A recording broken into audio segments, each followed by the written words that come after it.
Are you recording me? Go. Okay. What did you tell me? What's my spiritual faculty to my phone? Yeah, I'm Nick. I'm representing the city of Detroit, and I'm doing this for the youngsters here in Michigan. But God first. That's can't get no Okay, better. according to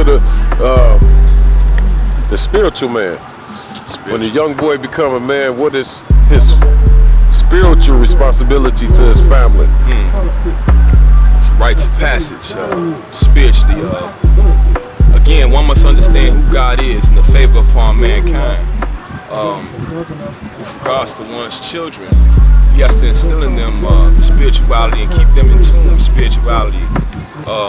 Keep them in tune with who God is, the beneficent blessings that He gave upon mankind, even though we have failed from grace. I think that should keep one striving to success.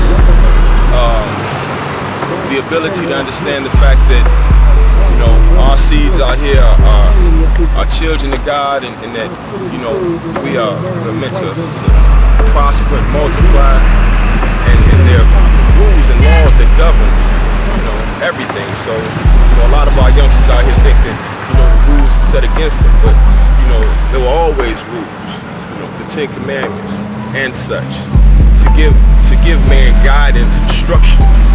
So I think that spirituality is very important to our youngsters out here, to get in tune with God and plug in, because He is the way. We can't do this on our own. You know what I'm saying? So when I do become a man, what's my spiritual responsibility to help my family?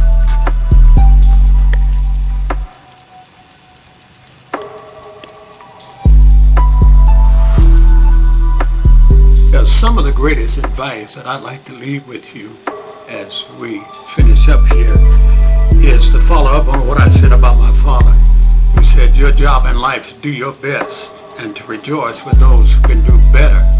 And what that translated into, and what he was really saying, was that you're not in competition with other people to try to outdo them and to make yourself big and important at their expense. He said your job is really to understand that your competition, your keenest competition, is with yourself. It is a contest of one.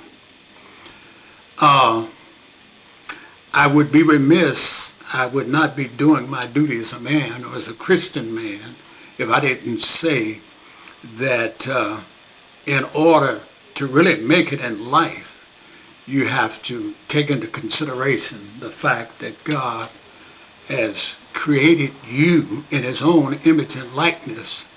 And it's kind of like one of the great creeds of the church and denominations. I think it was the Westminster Catechism. A lot of the churches within that denomination, they quote this, and it says, what is man's chief aim but to love God and to enjoy Him forever? What's my spiritual faculty to my phone? Being a man and dealing with spirituality, having a spiritual personality or spiritual experience is very important also as part of being a man, because a spiritual person will not let someone degrade or abuse an elderly or a young child or a woman in their presence. They will stand in the defense of that person without fear.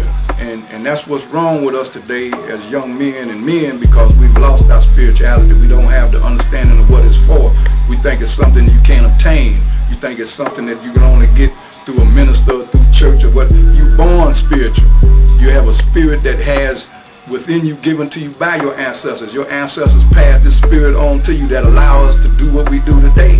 If we wouldn't have that spirit of our ancestors, we would have been destroyed a long time ago with all what we've been oppressed up under in this part of the world. But you have to be spiritual, like when you saw that young boy beating that old 90-year-old man to try and get his car. That is unspiritual. And those who stood by and watched him was unspiritual. So a real man would have stepped in and be spiritual and protect that elderly gentleman.